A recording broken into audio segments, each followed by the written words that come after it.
নমস্কার বন্ধুরা, আমার চ্যানেলে আপনাদের সবাইকে স্বাগত জানাই। আজ আরেকটা মজার ভিডিও আপনাদের সাথে শেয়ার করছি। তো বন্ধুরা, সকলেই জানেন শীতকালে খেজুর গুড় বা নলেন গুড় যেটা আপনার পাওয়া যায়, খেজুর গুড় যেটা আমরা নিই, এটা ঘন খেজুর গুড়টা আমি নিয়ে এসেছি। দেখুন, যেখানে মহল বলে যেখানে খেজুর গুড় তৈরি হয়, সেই জায়গা থেকে পুরো দানা দানা খেজুর গুড় দিয়ে আমি আজকে গুড় পিঠে বা আরিসা পিঠা বানাবো। তো আরিসা পিঠা বানানোর জন্য মেশিনে যে গুড়িটা কোটানো হয় শুকনো চাল দিয়ে, সেটা চলে না, কিন্তু চালটা ভিজিয়ে জল ধরিয়ে নিয়ে মিক্সিতে খুব ভালো মতো করে গুড়িটা করে নিয়েছি। গুড়িটা একটু মোটা দানার মতো হয়, খুব মিহি করার প্রয়োজন হয় না। তো ভিজে গুঁড়িটা গুড়ের সাথে মাখবো। তো আপনি ডাইরেক্ট এখানেও মেখে দিতে পারেন, আমি মাখবো গুড়টা গরম করার পর। আর যাতে আরিসাটা একটু মুচমুচে হয়, সেজন্য এর মধ্যে আমি সামান্য একটু চিনি অ্যাড করে দিচ্ছি। এটা অবশ্যই আপনি চাইলে করতেও পারেন, নাও পারেন। 50 গ্রামের মতো চিনি অ্যাড করে দিলাম। ওটা খুব ভালো মতো গুড়টা গরম করে নিচ্ছি। গরম করার পর বাকি প্রসেসটা দেখাচ্ছি আপনাদের।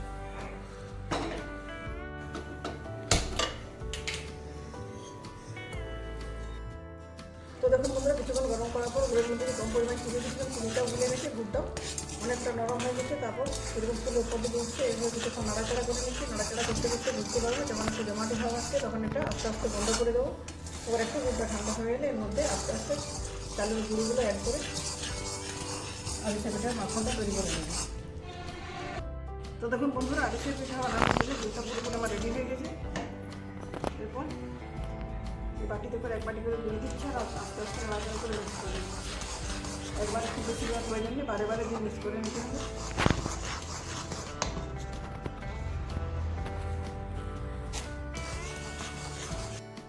তো দেখুন বন্ধুরা, আরিসা পিঠার মিশ্রণটা তৈরি হয়ে গেছে। এটা ঠান্ডা হয়ে গেছে, কিছুটা করে মিশ্রণ নিয়ে নিচ্ছে একটা থালায়। একটু ভালো মতো করে মেখে নিতে হবে, মানে জল দেওয়ার প্রয়োজন নেই। প্রয়োজনে কিছুটা চালের গুঁড়ো ব্যবহার করতে হবে। হাত দিয়ে কম কম করে মেখে নিচ্ছি খুব ভালো মতো করে। এদিকে পিঠে ভাজার জন্য তেলটাও বসিয়ে দিচ্ছি, তেলটা গরম হতে পার তখন মেখে নিচ্ছি। মাখার পর প্রথমে টেস্ট করে দেখে নেবো এটা ঠিক আছে কিনা। যদি মনে হয় পিঠেটা তেলে দেওয়ার সঙ্গে সাথে ভেঙে যাচ্ছে, তাহলে কিছু চালের গুঁড়ো এখানে অ্যাড করতে হবে।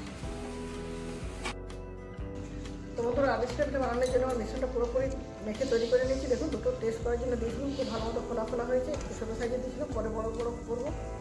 তেল থেকে তুলে দিয়েছি ভারী ডালের মধ্যে। আর তেলের যে প্যাকেটটা, সেই প্যাকেটের মধ্যে আমি কিছুটা করে ব্যাটার নিয়ে চাপ দিয়ে বানিয়ে নিচ্ছি আরিসা পিঠাটা।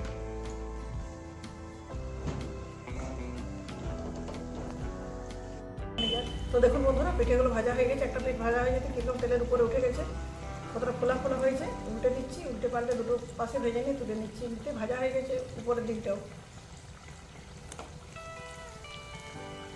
তো দেখুন বন্ধুরা, পিঠেগুলো ভাজা হয়ে গেছে, কি দুর্দান্ত কালারটা হয়েছে। এগুলো তেল থেকে তুলে নিচ্ছি। এভাবে সমস্ত আরিসা পিঠাগুলো ভেজে নিচ্ছি আমি।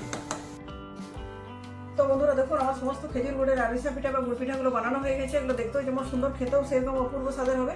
এগুলো বানানো খুব সহজ। আপনি মাখার পর যদি দেখেন তেলে দেওয়ার সাথে সাথে ভেঙে যাচ্ছে, সেক্ষেত্রে আপনি জল দিয়ে একটু মেখে নেবেন আর সামান্য একটু চালের গুঁড়ো অ্যাড করবেন।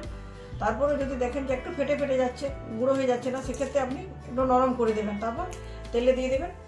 বানানোর ক্ষেত্রে শাল পাতাও নিতে পারেন, যে কোনো দুধের প্যাকেট বা তেলের যে প্যাকেট, সে প্যাকেটটা একটু তেল মাখিয়ে ব্যবহার করতে পারেন। তো বন্ধুরা, একটা আমি ভেঙে দেখাচ্ছি। দেখুন, এমনিতে দেখুন কতটা মুচমুচে হয়েছে উপর থেকে, সাউন্ডটাতে বুঝুন। ভেঙে দেখাচ্ছি, দেখুন ভিতরটা কি সুন্দর হয়েছে, মুচমুচে হয়েছে, কোনো কাঁচা নেই। অনেক সময় গরম অবস্থাতে একটু নরম লাগে, সেটা কোনো ব্যাপার নয়, ঠান্ডা হলে ঠিক হয়েছে। তো বন্ধুরা দেখুন, কত সহজে বাড়িতে খেজুর গুড়ের আরিসা পিঠা বানালাম। তো আপনারা অবশ্যই বাড়িতে বানাবেন। ভিডিওটি কেমন লাগলো কমেন্টের মাধ্যমে জানাতে ভুলবেন না। আর ভিডিওটিকে লাইক, শেয়ার এবং চ্যানেলটি সাবস্ক্রাইব করে আমার পাশে থাকার অনুরোধ রইল। আপনাদের যদি কোনো ধরনের বা নিত্য নতুন ভিডিওর আপডেট পাওয়ার থাকে, সেগুলো আমাকে কমেন্ট বক্সে অবশ্যই জানিয়ে দেবেন। আমি যথাসাধ্য চেষ্টা করবো সেগুলো আপনাদের সামনে পরিবেশন করার। ধন্যবাদ।